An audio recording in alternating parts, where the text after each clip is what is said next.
Oh, hello. How's it going, people? Welcome to the stream. Welcome. And today, there will be some uncomfortable discussions to certain level and to certain extent regarding Arsenal. We're gonna tackle the issue that is there a crisis at Arsenal? Is it a massive crisis? Is it a crisis that can be diverted or not?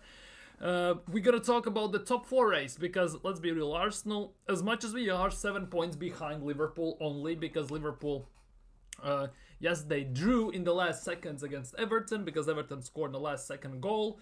Kind of a nuts match for a neutral. Quite nice watch it was, to be honest. But yeah, Arsenal, as much as they are only 7 points, we are, I would say, in a top four race, mostly as well, to some extent, because let's be real, City are only 9 points behind. If Nottingham Forest can remain in the same form for the last 14 games, yeah, it could get rough. It could get rough, especially given the fact that Martinelli is projected potentially to be back mid-late March.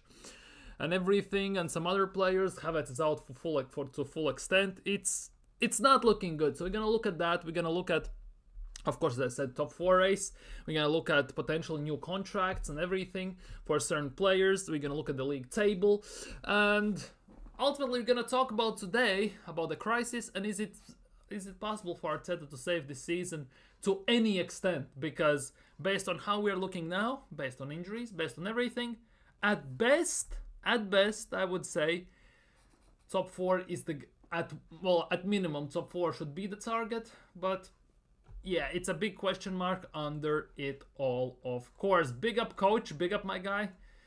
You're here early. I'm not gonna lie, be here early and didn't expect that, but yeah, welcome. Hope you're doing fantastically well. So let's look at things and see how they go. So, of course, if you're new around here, smash the like button, lick the like button, destroy it, caress it, however you like it, just click it. Takes a second, helps a lot with the stream, helps a lot with the video, helps the algorithm and everything. Definitely will be a nice one in general if you would help me in that regard. Of course, subscribe if you're new around here. Leave your thoughts down in the live chat so we can tackle them, so we can discuss them in general, see what's happening, see where this is going. I see if you have any the topics in general you want to discuss, maybe some topics to discuss in depth potentially. So let's tackle them. And of course, today what we're gonna do is kick things off with basically our attack. We're gonna kick things off today with our attack in regards of this. This is how our attack is looking currently. And I'm not gonna lie, it's not a pretty look. It is not a pretty look. Our attack currently looks like this. No matter how you want to shift things, those are only 3 attackers available as senior attackers to some extent, because Manieri you cannot count even as a senior, even though, let's be real, he's only 17 years old. Because we have players like coyg on the bench, Kabi on the bench, who haven't kicked the ball for the main team in general. This attack, not sure how I feel about this, because tomorrow, of course, we're gonna look at Arsenal versus Leicester. Arsenal play on Saturday, right? If I'm not mistaken, Arsenal play on Saturday. If I'm not mistaken, so definitely that will be the main focus for tomorrow. Arsenal play on Saturday, early kickoff as well, mind you. So definitely we will look tomorrow up in a preview into our attack, how it could look. We will go predicted 11 and discuss everything about a bit more in depth. But this is the attack we will be going into the game against Leicester City. Of course, there is still an option for Arteta, for some weird goddamn reason, to play Kieran Tierney as a left wing. Let's not forget that, because he has done it before as a sub. There's Kabia, youngster. There is Oyedeji, youngster. And there is another youngster who we're going to talk about a bit later on in the stream, which has been potentially rumored that Arteta could use. Potentially. It's just a rumor, so we're definitely going to look at it just because, well, we can. Let's just put it that way, and I want to. So yeah, it's not filling you with confidence, is it? Raheem Sterling, 18 games, 3 goals, or 3 GA this season overall. Signed Sterling, it wasn't a pretty look. Deadline day it was. After Josh Kroenke said to us to be excited. And you will see the best of me. You will see the best of me, they said. What best of him we can see? He has there have been glimpses that he is looking very good. Let's don't take all the credit away from him. There have been instances in certain games where he looks quite fantastic. And there have been games as well where, despite everything, he's been our best attacker. When Ranieri wasn't get played, actually Sterling was our best attacker. As wild as it sounds, as weird as it sounds, he was our best attacker. But overall, he's the best. You will see the best of me. Dude, if this is the best of him, I don't want to see him at Arsenal ever again. I'm just gonna put it that way. These last 14 games, arguably, could be could be the be-all end-all in general. Could be the be-all end-all of him in terms of his career potentially in the future, where his next club is gonna lie, basically. Because if he does well at Arsenal, in the terms of the last 14 games, maybe he gets a somewhat decent deal. If Chelsea managed to cut his wages, sell him or loan him out again and everything, all that jazz, you get it? But overall, it also could mean if he stinks out the place, he could be looking at a loan to Sheffield United, basically, or something like that at some weird extent. But yeah, it's not good. He has missed empty nets, open nets. Many times he feels like even though he's still somewhat quick and everything, it still feels like there's something missing. Moving on to Leandro Trossard, 36 games this season, which, let's be real, is quite a lot, even as a starter, as a sub. 11 GA, which, to be honest, for a player at first you signed not as a starter, it's actually not that bad. I'm gonna say it as it is. It's actually not that bad. 11 GA, if he wasn't a starter in many games, it wouldn't be as bad, but he is a starter for us, and that is a big issue. Because we are looking at our attackers. Havertz has 14 goals. Trossard has 14 goals, 14 GA, if I'm not mistaken, or something like that. Trossard is having 11 GA. And we are talking about this about 36 to 40 games into season, by the way, and 24 games into Premier League, which genuinely is not a good look. Because if you look at other teams, you have Mateta, who's bagging goals left, right, and center. There is, of course, Haaland, Salah, and players like that. Of course, there's Watkins, there's Cole Palmer, and everyone who have massive amounts of GA. Bukayo Saka still, despite being out for nearly 2 months, still has, arguably by a mile, the best GA in the team. Goals and assists, predominantly assists, but in general. As wild as it sounds. So it just shows that our attack overall, over these 5 years, is just nothing in a way. It's absolutely nothing. It's giving us more pain. It's giving us more questions than solutions. And of course, then there is the 17-year-old Ethan Ranieri, to who quite a big part of fan base is looking at to carry our attack. And as wild as it sounds, we are looking at a rookie in terms of main team. If we do some sort of an NBA, NHL comparison, we're looking at a rookie to carry our attack instead of our veterans, right, in the team.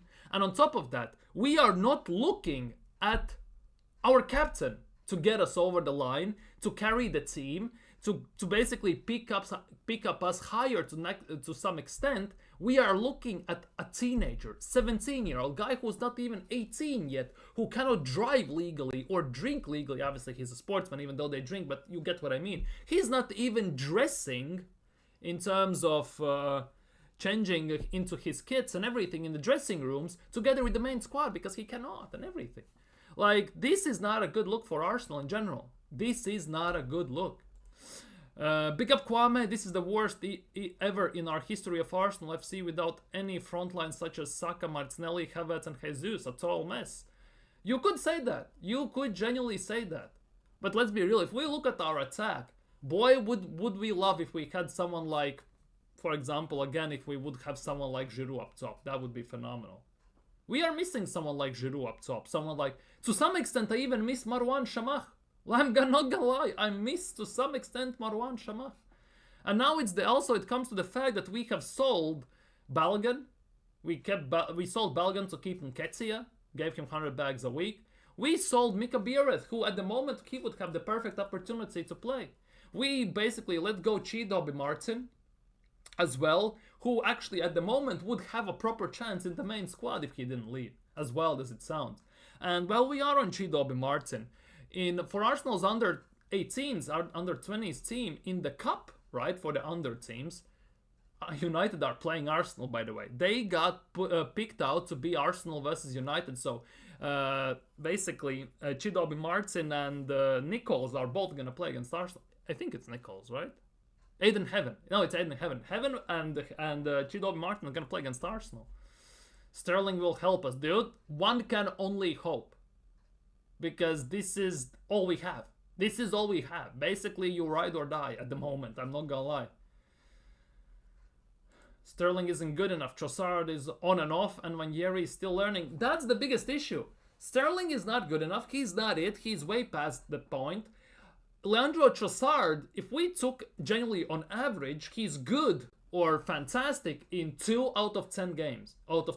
He does very good in 2 games, and then for the rest of the 8, he goes missing. He has very lackluster, subpar performances. And him being hot and cold, it's actually not a good thing in general. Not for him, not for Arsenal. And Ranieri, of course, he's like our manager, fucking hell. He's learning on the job as he goes along. We again are doing what Arsenal have done over the years. We are putting the weight of the team, of the expectations on his shoulders.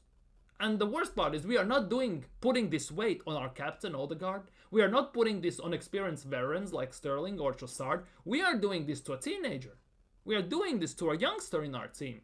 Although Arsenal are well known for doing that. We have done that with Cesc, we have done that with Nasri, we have done that with Saka, Emil Smith-Rowe, players like that, and now we're going to do that with Ethan Ranieri. And the other concern is, until those wingers come back from injuries, Martinelli predominantly, let's be real, because I hope Bukayo Saka doesn't come back this season to big extent, and I don't want to see him to play. I want him to fully recover and be back for the next season. I don't want him being rushed back and risk a bigger injury, right? We actually might be risking for Ranieri to get injured again. There are players that are basically, to some extent, on the brink of getting injured, like Timba. Comes back from ACL and now plays every single game almost full 90. There is Saliba, who has just come back from injury, and I'm still not sure whether he's fully recovered or not. And now this, for me as well, Ranieri, he also came back from injury late January. And if we again overexhaust him, it can happen to him. Who knows? I don't want again to ruin another youngster, another promising youngster in Arsenal's team. And it is not looking good in general. It's very, very thin line. It's, again, as Arteta likes to say, fine margins. But I'm not talking about the game, I'm talking about the players. And everyone now starts to realize how good Ranieri actually can be, despite he's 17. Obviously, he's going to have some very bright performances. He's going to have some very bad performances because nobody expects for him to be consistent. He is just basically being thrown in the moment in the deep end and see if he sinks or swim at the end of the day. And also to the big extent, there's a big possibility that if Ranieri balls out or he starts basically pick up momentum, he will start to get Bukayo Saka treatment. And nobody wants to see that as well. As much as we want all Arsenal to win, succeed and everything, he might start to get that treatment as well. Rather have Sterling than no one at least he had experience. To some extent I agree with that, to some extent. But the way he's performing in the team and all those things, right? Let's be real. There is not a big difference between playing him or Kabia, him or Tierney as a left wing when he have played him. Yeah, Sterling is finished in my opinion, definitely. He's finished, yes, I agree, but the situation's consistent run might benefit him. Maybe. That's the thing. We basically, as you say, coach, right? This might benefit him. But all of this is based on ifs, mights, and buts. What if that happens? This might happen. This might benefit him. And obviously, we all know that it's a seesaw thing. It can go up or down. We all know that. And based on previous performances, that's the biggest issue. Arteta was very reluctant to even sometimes sub Sterling on when he even had a chance, just to play our main guys. And now, everything has turned in a situation where he doesn't have any choice. He has to play him. It's an obligation to play him. I think we should put Calafiori up front. Let's not go into extremes. Like, I get the reasoning because our defenders actually have better finishing than most of our attackers for some weird goddamn reason. And Calafiori has played striker on the youth level. right? But let's not do this. Let's not do this. Let's not do this. I'd play Trossard on the left, Sterling down the middle, and Ethan on the right. Might play also Sterling on the left and Trossard down the middle. Depends how Arsenal want to play, because when Jesus was playing down the middle many times, and he was linking up the play, he was quick in the moves, our attack was actually a bit more free-flowing. It was more vibrant in a way. It was more unpredictable and more energetic, because all the time there was pass and move, pass and move, pass and move, run around, pass and move, and all that stuff. With Havertz, it was a bit more pragmatic, a bit more static, and everything. So that is a bit of an issue in that regard. That's the thing. That is the big thing. So I guess time will tell. No matter how we look at things, we have to rely on him, rely on all these now, and whatever gonna happen, I guess, is gonna happen. Ugh, bless me. Bless me again. He might be a joke, but he that's the thing Calafiori kind of has. Asking to play Calafiori up top is not serious. Would it not be better to play Odegaard up top, to play Merino in the midfield? Odegaard can press and has good shots. Odegaard doesn't have good shots, let's be real. He's a pillow foot these days. He cannot get proper strength behind the ball whatsoever. His shots have been disgraceful. Let's just say it as it is. These are professional footballers. Any of them should be able to finish a chance. Yeah, that's the thing. Should be able to finish a chance. But should and could and would and actually doing it is completely different things. Let's be real. Let's not kid ourselves. The same goes also for passing. Odegaard should be able to pass the ball without losing it. Odegaard should be able to do this, should be able to do that. Defender should be able to defend and everything, but not always they can do it. Not always it works out, and it's a big what if situation. We can still win the league. No, we can't. Give this a rest. I'm sorry, but give this a rest. We are not winning the league, and there is no chance of us winning the league. For me, personally, we lost the league. Let me think about the games now in the season. First indication, if we take away the performances, lackluster and everything, was the time when we drew against Chelsea. When we drew against Chelsea. That was one of the first indications that Arsenal could not win the league. Right? If we take away the performances, questionable situations and everything, that was the first game. And the more it dragged on, the more it looked like we are never going to do this. Let's be real. Yeah, it's been over kind of since October. Liverpool got Villa, Newcastle and City next to win. You say these things, and I get you. It's all fine and dandy when you are super positive and everything. I commend you for that. But I'm looking from a realistic standpoint. I don't do ifs, whats and buts. Let's be real. The thing is, Arsenal have no attack. Let's be real. Our defense is semi-shaky at many times. And our midfield is very unbalanced these days. We haven't signed the proper players to have proper balance in the midfield as well. And the whole team is very unbalanced in general. So for me, there is no chance whatsoever. Not even talking about Champions League. And to some extent, I'm gonna go out on limb and say this. There's a bigger chance of us winning the Champions League than winning the Premier League. Because in one of game, anything can happen. But in a situation where you play every single week, you play 38 games in a meat grinder pretty much, and for a team that has the closer it gets to the end season, the harder it gets, the more pressure it comes, and Arsenal always fall under the pressure. Arsenal have no chance. It's a completely different situation when we have to play, for example, Liverpool in the beginning of the season, and Liverpool when it's the second to last game week of the season, when everything's on the line potentially, or even if we are chasing. Completely different things. Because in the beginning of the season, you still have time to catch up. At the end of the season, you have no room for error. And the players who have the know-how, the players who have won it, who have got it off the line, know how to win it, how to do it, and how to see out these games. And Arsenal, unfortunately, don't have these players. Because none of them have ever done it. That, for me, is the big thing. I'm not being funny. If we had the top goal scorer, then we have a chance for honors. As we haven't our season. Yeah, I've been saying this for the longest time. If Arsenal in the summer would have signed a proper striker, he would be at the moment on around 20 plus goals overall, and more likely than not, we would be on the top and at worst 1-2 points behind Liverpool in the table. I'm gonna be honest with you.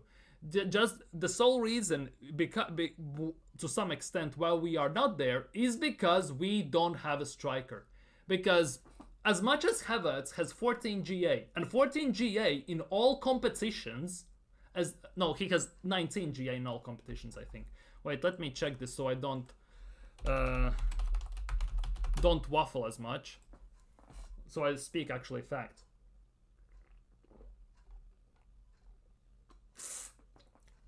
See, he has 15 GA in all 20 GA in all competitions, 15 goals. 9 in Premier League. And as much as whether you like it or not, 9 goals is our top goal scorer in Premier League for Arsenal. And we are 24 games into the season. And with attack like that, we cannot win the league. Because the chances Havertz has missed during the season, I would say about 30 to 50%. It's a big gap, I know, but bear with me here. A proper striker puts away. Not all of them, at least half of them, right? And that means that striker would be on about, I would say, 17 to 20 goals in all comps. In Premier League, on about 15 to 16 goals, arguably. And if that is the case again, then we would be most likely top of the table, near top of the table. Well, basically at the top of the table. But the amount of chances Havertz has missed individually is costing us. The fact that we don't have a clinical bagsman up top, a guy who basically can bag the chances he gets on somewhat consistent basis, is the biggest reason why we are where we are at the moment. Because Odegaard was injured, Saka was there, and we still got results. Odegaard comes back, Saka gets injured, and we realize that if you haven't already, that we are Saka FC. Fully Saka FC. Because Saka stepped up when Odegaard was out. Odegaard has been woeful since Saka has been out. And that was the time when we needed that second, third outlet, which basically covers the gap. Another goal scorer, which covers the hole that Saka leaves if he's injured, that covers the goal scoring chances when Odegaard is injured. And that striker was the one. And we don't have that. And ultimately, that's a big, big reason why we are paying at the moment the ultimate price about it. Especially with these injuries right now. We are paying the ultimate price for it, in my opinion. And that is the case. Clear up the crap in our country. It's true. We are winning the league. We can still beat Liverpool and City, Newcastle, Chelsea, and take points off them. We just have to beat our banana skins. I command you that you believe in these things. But game week 36, by the way, on game week 36, we go to Anfield. And we haven't won at Anfield for how long? Like, I would say 10, 11 years, if I'm not mistaken. How long we haven't won against Liverpool at Anfield? Let's check this. Can you see this properly? Yes, you can. So, Liverpool at home. Liverpool at home. Liverpool at home. Liverpool at home. Arsenal last time won at Anfield in September 2nd, 2012.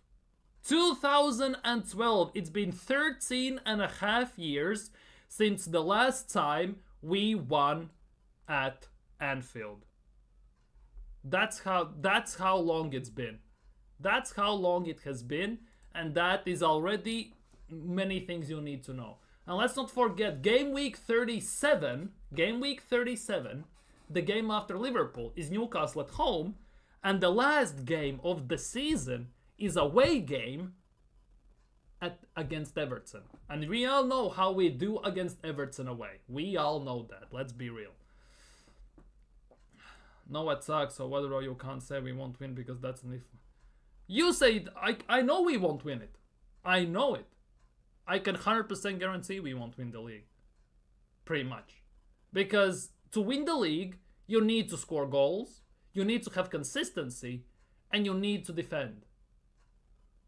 And the issue with Arsenal is, this season, more than ever, compared to the last 2 seasons when we have finished second, we are way more inconsistent. We cannot keep a clean sheet for the longest time. We struggle to score goals, and we struggle to defend. Many games where we should be winning, our midfield is like cheddar cheese, full of holes. It gets walked through like no tomorrow. And that for me is the big thing.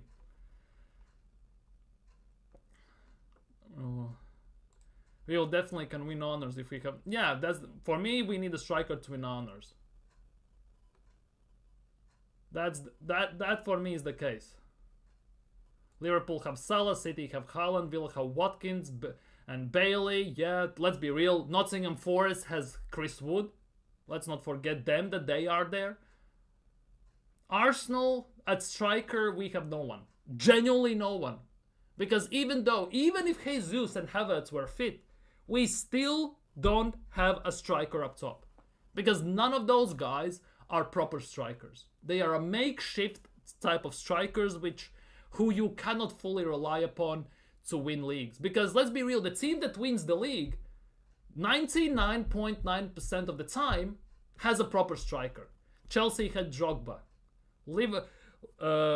City, Haaland, whatever. Only exceptions, for example, when it happened was when City was playing Mahrez, KDB on occasion as a number 9. They had a free-flowing type of situation. And the other one was when Liverpool won the league and they had Robert Firmino as a number 9. But even then, Liverpool were blitzing the league. They went like on 21-1 and something like that, when they basically by January had blown City out of the water by massive amount of points, and they pretty much gave up. But most of the time, you need to have a proper bagsman up top who even to a certain extent guarantees you that even you're gonna score at least once a game, to some extent. Because Haaland can guarantee you that. Let's be real. Chris Wood for Nottingham Forest can guarantee you that. Watkins, Rodgers, Bailey for Aston Villa can guarantee you that, no matter how you look at it. Salah, Gakpo, players like that can guarantee that for Liverpool. For Arsenal, we don't have these guarantees. We never know whether we're gonna score or not, and we never know how the game is gonna go. Well, predominantly we know how we're gonna play, but what's gonna be the outcome, we never know. Yeah, that for me, that's the case.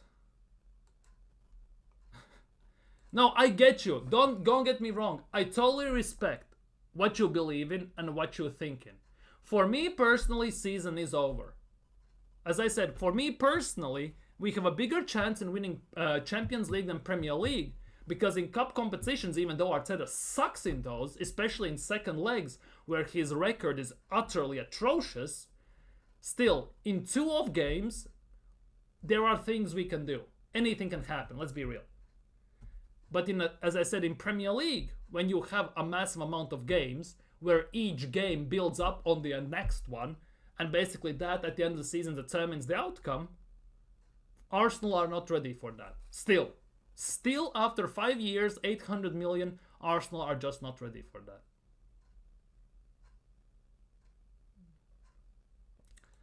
We've been beating these records unbeatable against the top 6 so long. If you want to... Cool stat! What trophy did that win us last year? What trophy did that win us 2 years ago? We are unbeaten against top 6. We have the best record against top 6. That for Arsenal, historically, even under Arsene Wenger, against top 6, even we get destroyed sometimes. Let's not forget United, City games, Liverpool games, Chelsea games at times, right? Wenger's 1000 game when we lost 5-0, I think it was, and everything. Or 5-1 it was. Obviously, there were those games, but we had somewhat decent record. Our biggest downfall always has been the small teams. Always, historically. Southampton's, West Ham's, Burnley's, Everton's, Fulham's, and teams like that. Always.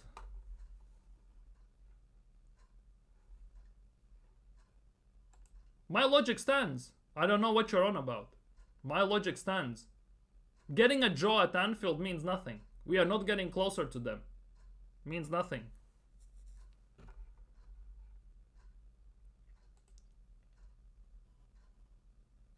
Yeah, that's the case. I respect what you're saying, coach. I totally understand that you believe in the team. You believe that we can win. You believe that we're gonna win every single thing on the planet Earth. Premier League, maybe even Champions League. I totally get that and I respect that.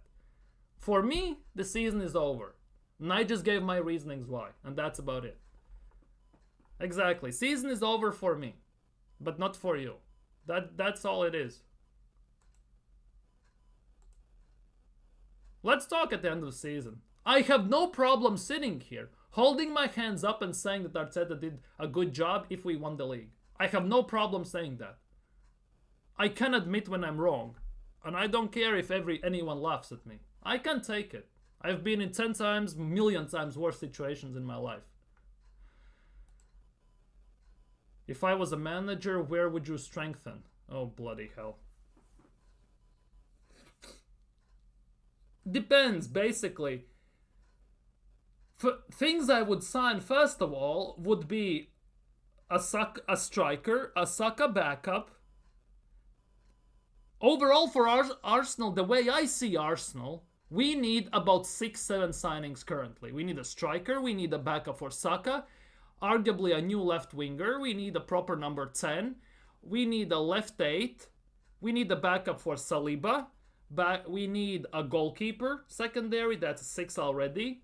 You could argue we need a left back as well, so that's 7. And there is some other places where if we sell, we could sign some other players. For me, Arsenal, to even have a chance, we need more players. We need deeper bench, first of all, and uttermost, and we need better first team as well. There are many places where Arsenal can improve. Unfortunately, it looks like Arsenal don't want to do that. That is the case. As long as we get top 4, everyone's happy. And here is the case. Here is the one. According to The Athletic, apparently Kenyon Edwards, who did not join Arsenal in the Dubai trip, is another name that will be in contention for Arsenal's depleted attack. So, how is he doing? Kenyon Edwards. He is even on transfer. Wait. I need this one. Kenyon Edwards, sorry. Kenyon Edwards, 21 years old, from Jamaica. 180. Premier League 2, 10 games, 7 goals, 2 assists. Predominantly plays as a striker. Haven't seen him play. That for me is the biggest issue. Haven't seen him play. Don't have time actually to watch every single game that Arsenal do. But Kenyon Edwards, it might result to that we play someone like Deji up top or something. Arteta has even spoken in interviews about converting over time Ethan Nwaneri into a striker. He much rather see Ethan Nwaneri as a striker than Martinelli, which Emery coached to be a striker, which is kind of bizarre, but hey, we move. Anyways, despite everything, look what Arsenal did today. They released new merch. Second merch in the last 2-3 days. Arsenal have released more merch. How shameless is this club? I swear they don't see us for anything more than just money bags walking around. They don't care. As long as they get their money. They have released more merch. And they go for almost £100 a pop as well. That is kind of nuts for me. In 3 days' time, we released merch 2 times. This season, we have released 15 different merches. And the worst part is, we don't even have 15 wins in Premier League. We have released more merch this season than we have wins in Premier League. That's what's even more baffling in all of this. That's what's wild. That's what is wild. See, Arsenal this season, they have 24 games, 14 goals, 8 14 goals, 14 wins, 14 wins. And they released today 15th merge this season. Like, seriously, what is Arsenal doing? 15th merge. 15 different merges we have released this season. That is actually kinda wild. But Fabrizio Romano today, regarding the attacking issues, came out and said, no contact or approaches made by Arsenal with free agents so far following Havertz's injury. Arteta is determined to find solutions internally. Internal solutions, back at it again, guys, while staff keeps waiting for Bukayo Saka and Martinelli back. The investment on new striker will be made in the summer. Oh, fucking hell. The big thing is, if we rush Bukayo Saka back, I will be super annoyed. Because currently, based on the scar he had in the Dubai training, first of all. Second of all, he was doing light training. He wasn't doing anything too, let's just say, physical in that regard with contact. So that already is not looking too good. It takes some time.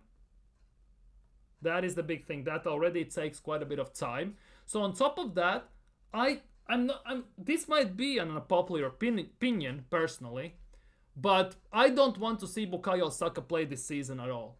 I want him to get proper recovery, proper rest, and let him play this starting next season. Martinelli will be back apparently mid-March, late March. And that is again another issue. That is not an issue. We will just have to wait and see it out, because there were talks that this one. With Arsenal needing a striker, right? These are current free agents in a striker forward department available. Carlos Vela. Oh, bring back the days, huh? Diego Costa. Have mercy on Arteta. Maxi Gomez. Used to play for Celta Vigo and Valencia. Mariano Diaz. That's the Diaz that used to play, if I'm not mistaken, for Real Madrid. And he's from Panama, isn't he? Not from even Spain. He's Panamese, isn't he? And Lucas Perez. Remember that Perez. It's the same Perez. Lucas Perez. Those are the attacking options available as free agents at the moment. Does any of those, saying wise, tickle your pickle, pause, in terms of signing for Arsenal? Would you take any of those for striker situation to sign for Arsenal? Any of those. That is the big thing. You know I hate Arteta, right? But Arsenal's perform well under no pressure like now. That's my reasons for saying we still win in. Chasing suits us better than leading. Dude, we chased it last year and that went well. One game, not even one game. We basically screwed up the first half season and it cost us in the end. People who want to pretend that the game against Aston Villa, when we lost it 2-0 at home, cost us the league. It didn't cost us the league. Because if we actually did our job in the first half of the season, didn't draw against 10-man Fulham at home, didn't lose to West Ham 2-0, didn't go 1-7 in December, and didn't lose away at Fulham as well, we would have been on top of the league and we would have won the league. That Aston Villa game, to some extent, was irrelevant. The fact that we just went 15-1-1, if I'm not mistaken, or something like that, just painted over the cracks. Let's be real. I would say we need a striker, right wing, left back, and a center mid. So 4 players. And I would assume a backup goalkeeper as well. How can we diss the new merge? Because tomorrow they'll say we are under PSR regulations and you expect 90 million Jokers. Dude, don't even start this. Don't even start this. Just, I'm not gonna talk about merch. Because that already is on my nerves. That genuinely is on my nerves already.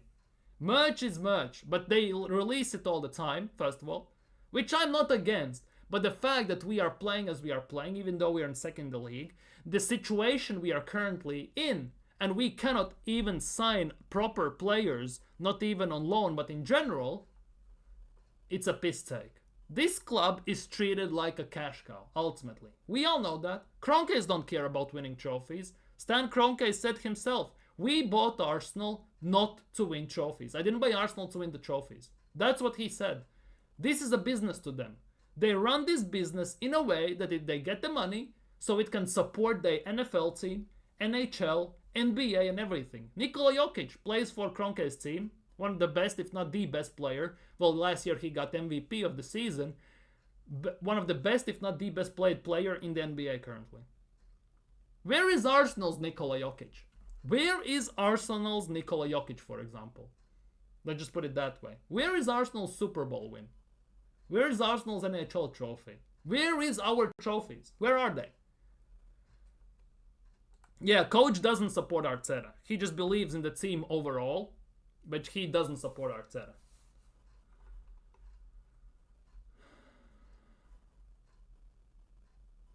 Exactly. Nothing we can do. We just hope and everything. I'm just gonna talk about this, like in that regard, about the situation, everything. No to Diego Costa. He used to play for Chelsea, and he's in trouble. Like Arteta couldn't handle Diego Costa. That's the big part. Diego Costa would chew up and spit out Mikel Arteta for breakfast. No salt, no pepper, no spices, no nothing. Plain boiled chicken settings. That's what Diego Costa would do to Mikel Arteta. Because Arteta can't handle the egos.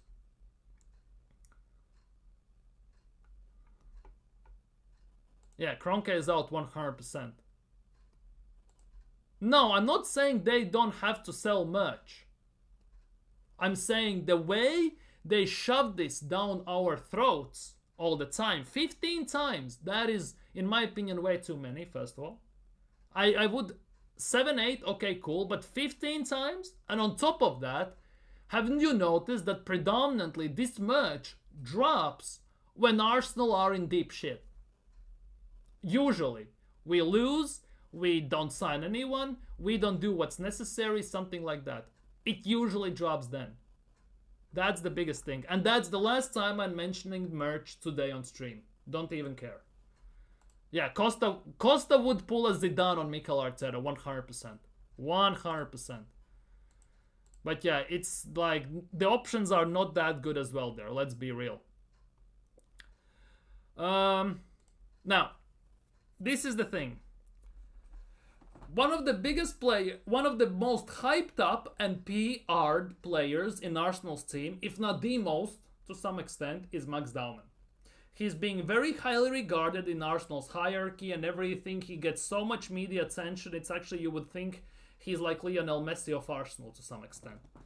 But yeah, he cannot play for Arsenal because he's been registered for under 16s or under 18s. I don't remember now on top of my head. However, Arsenal can apparently request a special dispensation to use Max Dauman, given their current injury predicament, right? But that would be, obviously, Premier League would need to approve that, and I'm not sure Premier League would do it because there is no reasoning to do it. This squad is 22-man squad, and it's been made that small by design. Let's be real. We can register up to 25 players. We have registered 22, and it's not looking too good. Our team, because even the players we have registered as backups are not good enough. The bench and everything. We have quite a bit of youngsters sitting on the bench. The one of the last games we played in Premier League, we had about 3-4 left backs on the bench. Only left backs because of injuries, because of the issues. That is the thing. The pressure will kill him. Could be the case with Max Dauman. He's fucking 15. What did you expect? I'm not sure how. Obviously, you can see that, for example, Skelly and Mangieri are handling the pressure pretty damn well. About Max Dauman, I have still doubts. And this is one of those players, I actually will say the buzzword, give him time. I actually would say this, give him time. Because for Max Dauman, he needs time. Let's be real, 15 years old, even though Mangieri debuted in Premier League in 15 years old, almost 16, okay, but yeah, he was still 15 technically at the time. I think it's a bit too early for Max Dauman. And in this situation specifically, it would be a massive crucifixion to some extent for him. That would be genuinely initiation into something different.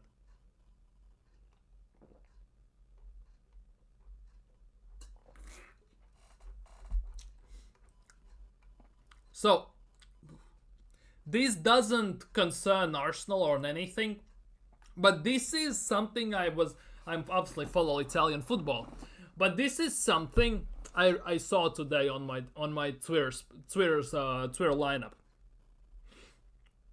That is the big thing. This is the thing I saw. The team that wins Serie A gets less money by a mile, by 30 million, by the way, than the team that gets relegated from Premier League TV revenues. Yeah, so see, relegated teams in the Premier League make more TV revenue than top 3 teams in Serie A. Inter Milan, in Milan AC, Juventus get less money for TV revenue than Sheffield United last year got. Imagine that. Less money than Sheffield, who finished by a mile last in the Premier League last year. This is the difference. This is the difference, money-wise, what we are talking about. Yet somehow these big clubs still get the job done. The smaller teams, I don't know. Like in Premier League, the revenues are so nuts. There's so big money going around that to some extent, I kind of get the feeling that there is no incentive to finish very high in the table if you cannot achieve it, in my opinion. Because if the money was, for example, spread somehow, I would say, accordingly to the league finish as well, I would get that.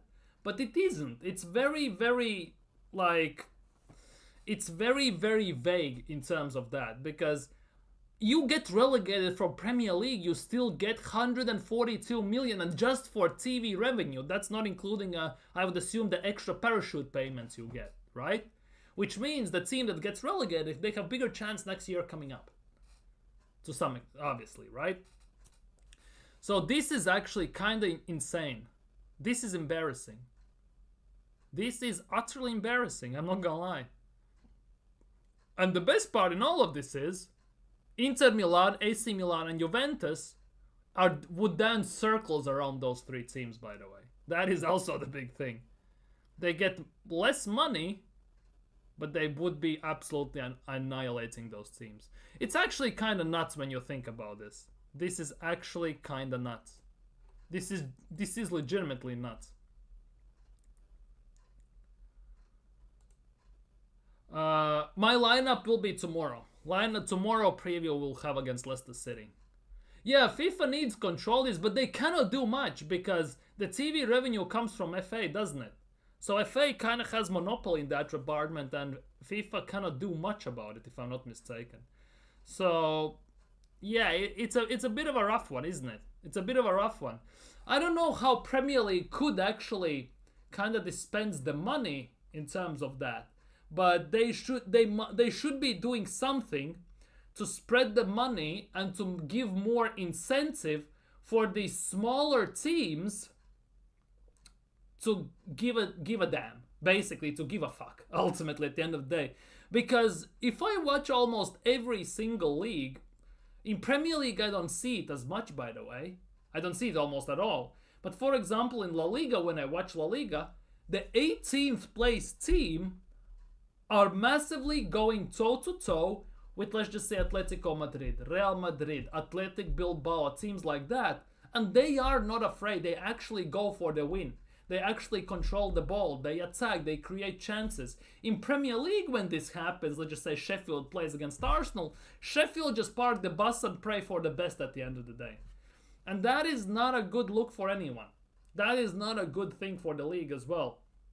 So if FA generally could kind of make somehow ruling and make somehow the incentive for the smaller teams to actually go for it, so it's not just that boring and annoying, it would be good. But they just cannot, can they? They just cannot.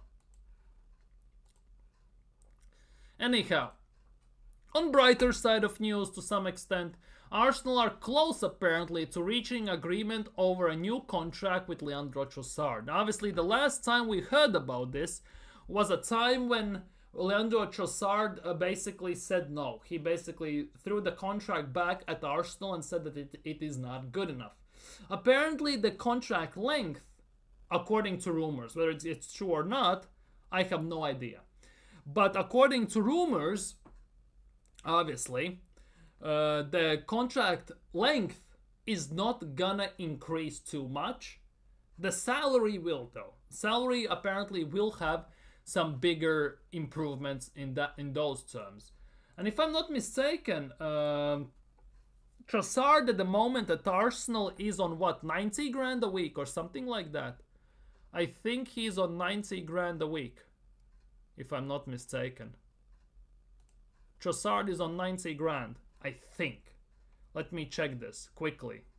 Leandro Trossard, yeah, he's on 90 grand a week, Leandro Trossard, so kind of makes sense, because Saudi came in with 35-40 million and they didn't let him go, so it is what it is in that regard.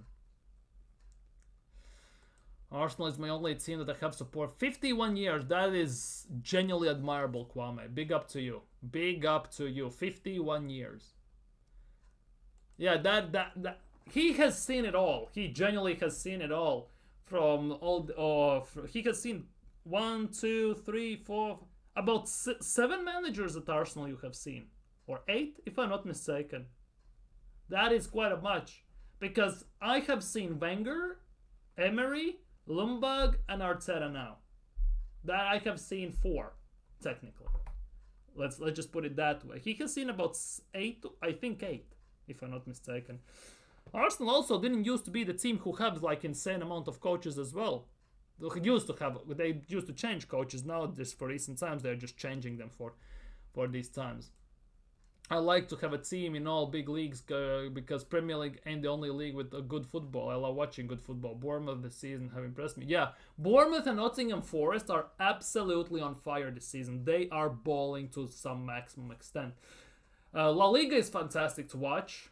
The technical ability in that league is phenomenal. And even for the lower end teams, they actually have some proper ballers there, I'm not gonna lie. Serie A is a very nice watch, but many times it's a hit and miss, I'm not gonna lie. Bundesliga is very interesting. Liga depends what game you're watching. Eredivisie, Eredivisie an interesting watch, but when you watch, for example, Twente play against Sittard or Waalwijk, it just doesn't sit right with me. Portuguese League I watch very rarely. Of course, Champions League, Championship I have watched. It's an interesting one. It's a very tough and very physical league to watch. One league I actually really enjoy to watch when I have time, obviously, is Spanish Second League, La Liga 2, basically. The Spanish Second League is actually very impressive to watch. If you haven't, go give it a look sometimes. When Deportivo La Coruña plays, or Real Zaragoza plays, Guion plays, or someone like that, it's actually fantastic to watch, I'm not gonna lie.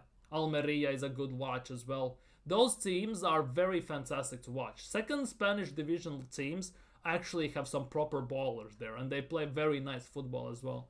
To some extent better than some teams in the big leagues as well. I'm not gonna lie, I'm gonna put it out there. Spanish second team division teams, some of them play better football than quite a few teams in the top 5 leagues. I'm gonna put it out there, and I'm not ashamed of that opinion as well. For sure, coach, I have witnessed as well and listening to our highs and lows since I was 4, dude. That's some nuts time. Bundesliga is crap. Wolfsburg and them are so... Yeah, that's the thing. Bundesliga... I don't know. Bundesliga was very interesting when Pep versus Klopp was there, for example, right?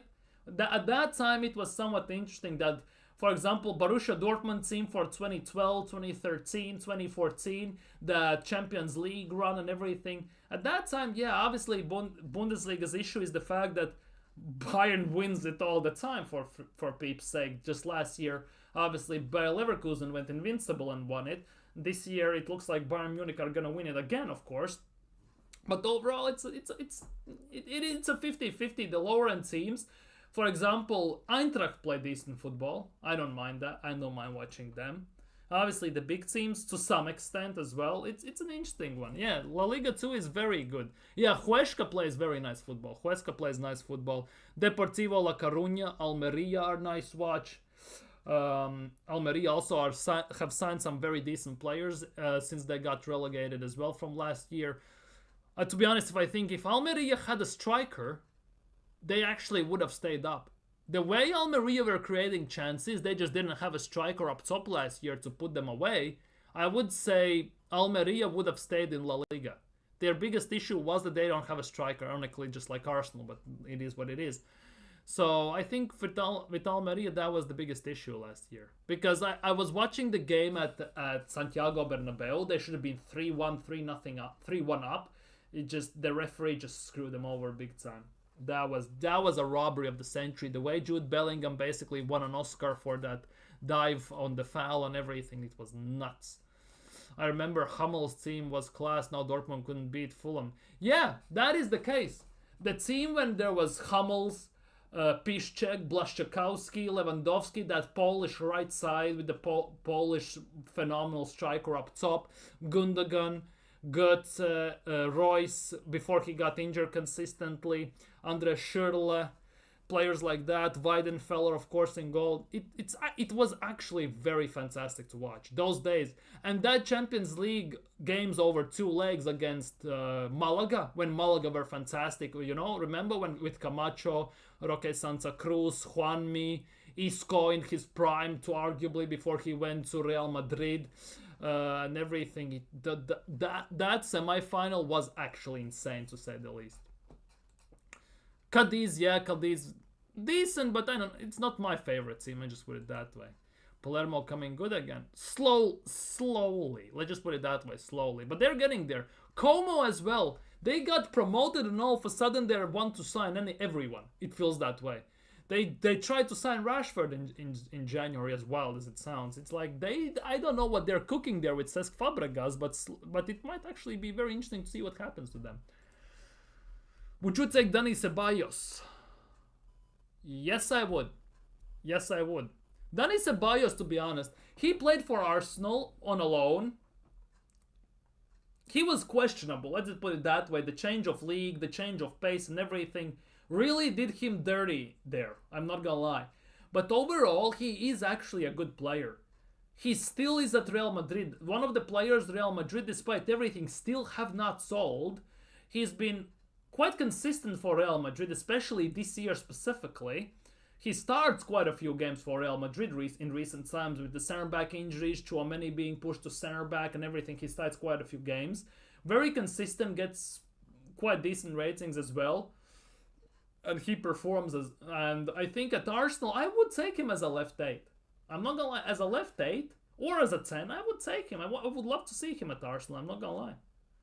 For me, when we signed Merino, that was for me one of the biggest disappointments of the summer already.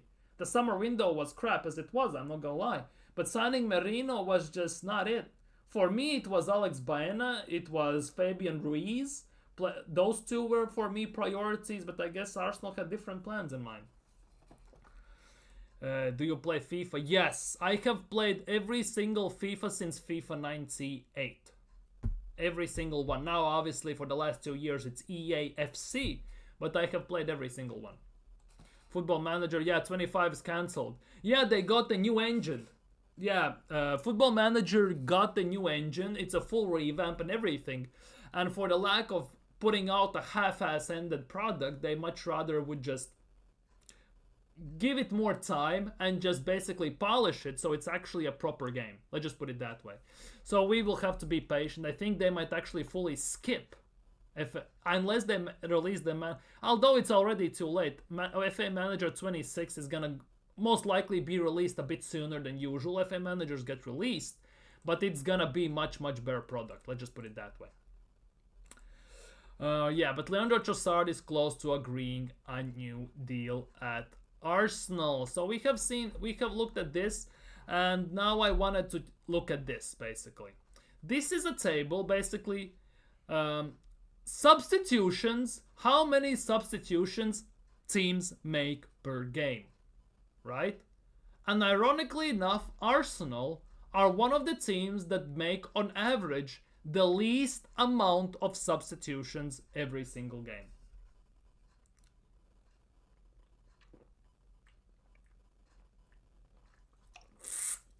Right?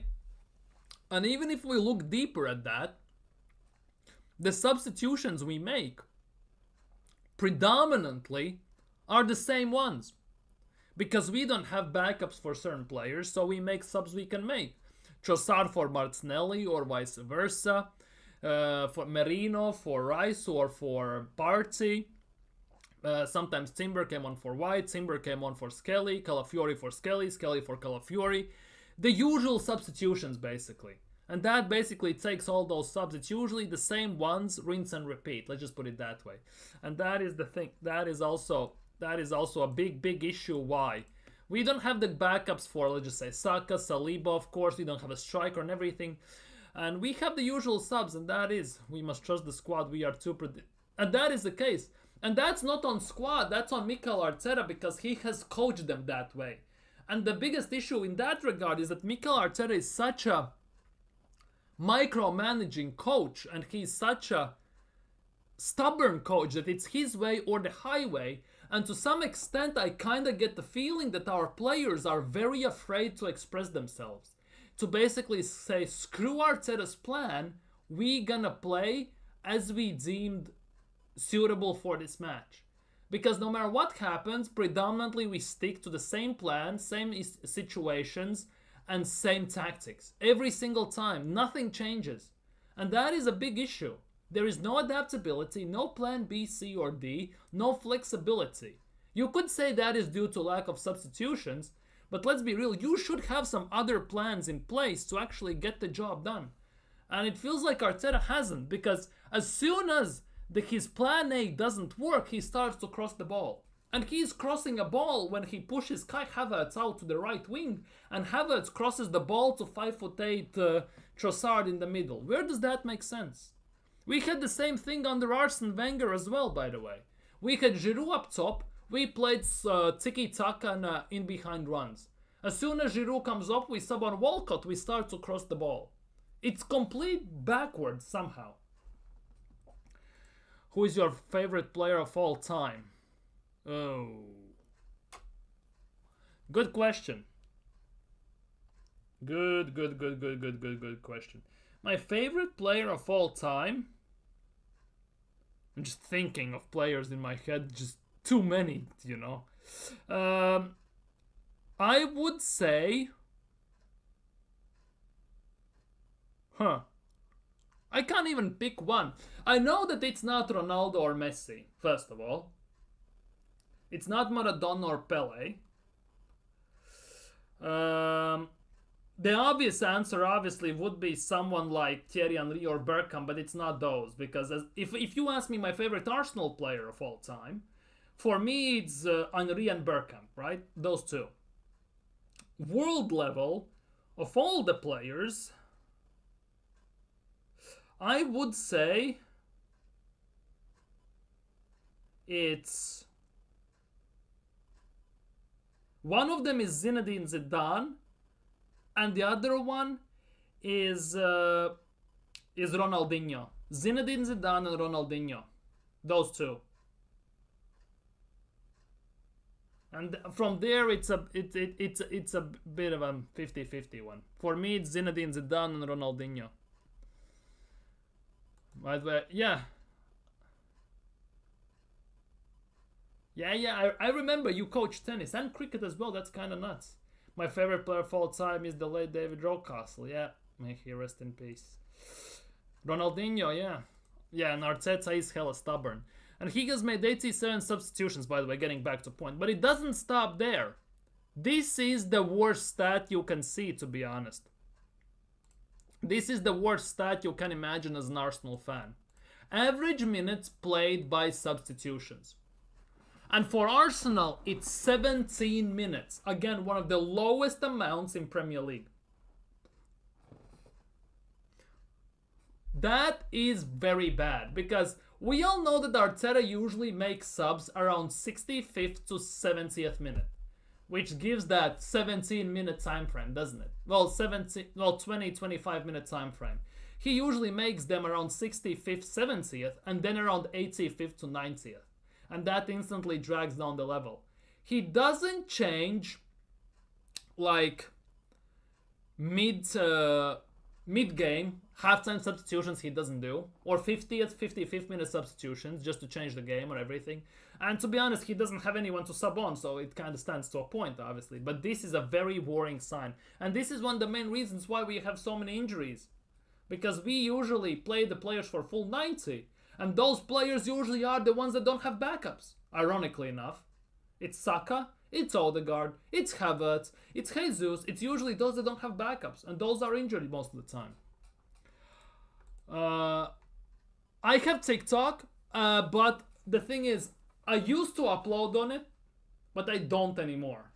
I don't have enough time during my day to download the stream, cut the bits out of it and put it on TikTok, and also to make YouTube shorts. I don't have enough time. During my day, I don't have enough time to do so. That is the thing. I don't have like public TikTok related to the channel in general. Let's just put it that way. Yes, Raul Morientes, for example. That guy was phenomenal. Morientes for it. Who else is there? Di Natale, Diego Milito, well, obviously newer one is a Zlatan. The older ones, yeah, Raul, of course, Raul, Morientes, Guti was fantastic one. All Spanish guys, by the way, ironically enough. Berbatov was nice. Shevchenko, yeah, Shevchenko. Torres was one of those as well. Di Natale, I don't know if I renamed him. Luca Toni was an interesting one, definitely.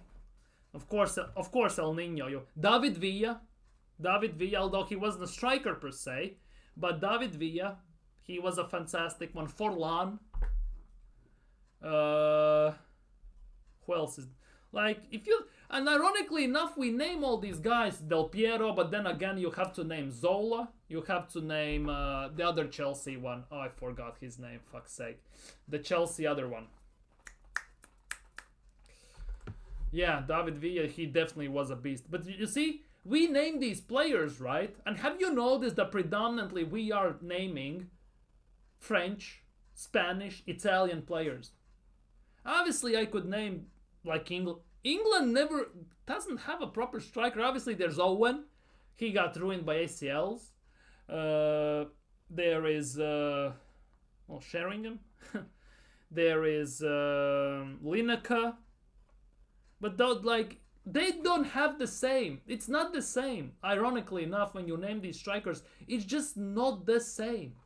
Somehow, these players who are not English actually have some bigger pizzazz about them. There is something unique about them, if that makes sense, right? Obviously, R9. We cannot forget R9.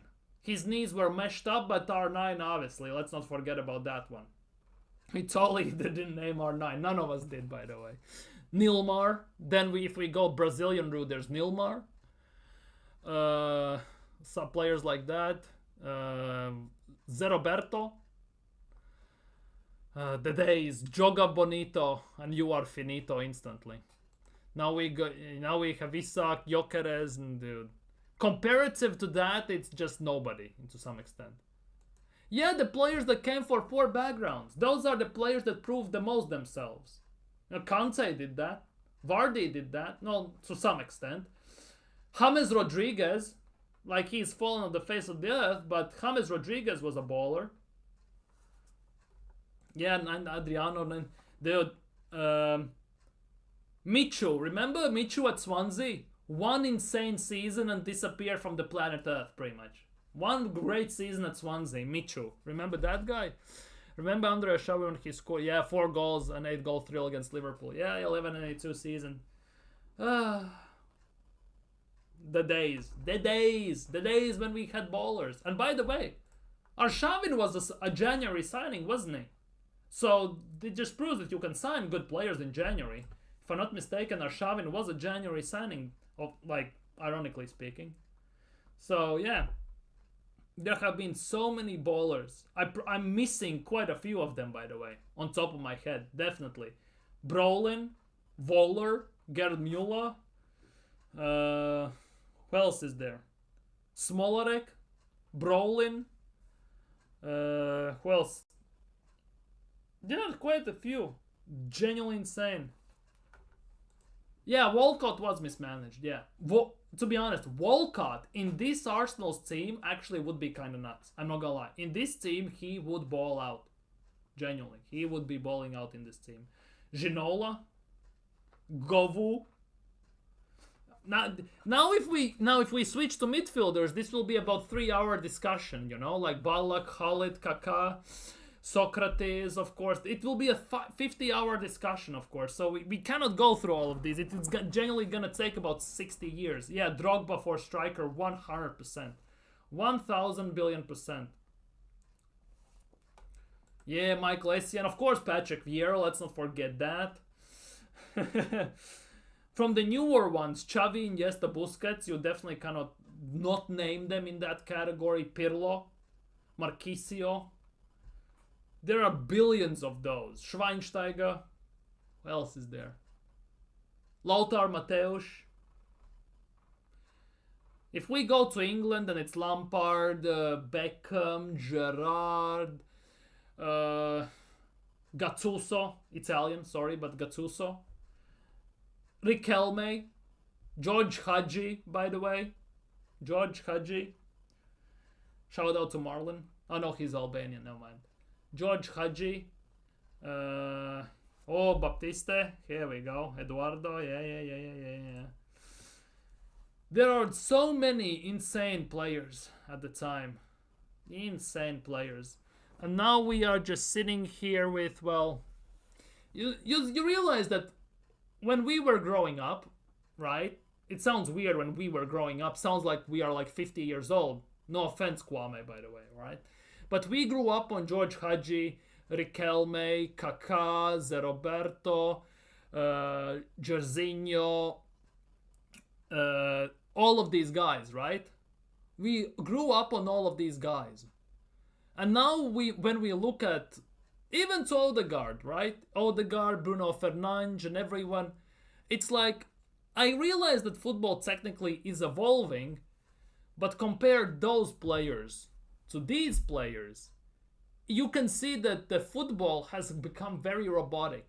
It feels like there is no soul, no emotions in the football. Obviously, when you score a goal, don't get a foul, you get some emotional rise. But the players, they don't express themselves the same way. You don't see the skills, you don't see the trickery, you don't see the everything. Basically, it's quite a bit of has been lost in football these days. I'm not gonna lie. There's so many things. Yeah, technically those players were way better. And that's the biggest thing. Those players, if they were in their prime, in today's footballing world, they would run circles around pretty much everyone. Because predominantly these days, everyone is an athlete. If you have some strength, you can have semi-decent first touch, you can run very quickly, and you have a bit of a muscle on you, you instantly are worth 50 million, 60 million, 70 million, if not even more these days. Right? Imagine how expensive would be those players in today's market. Imagine.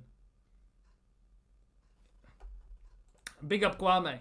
Big up my guy. Take care. Have a nice evening. Have a nice day tomorrow.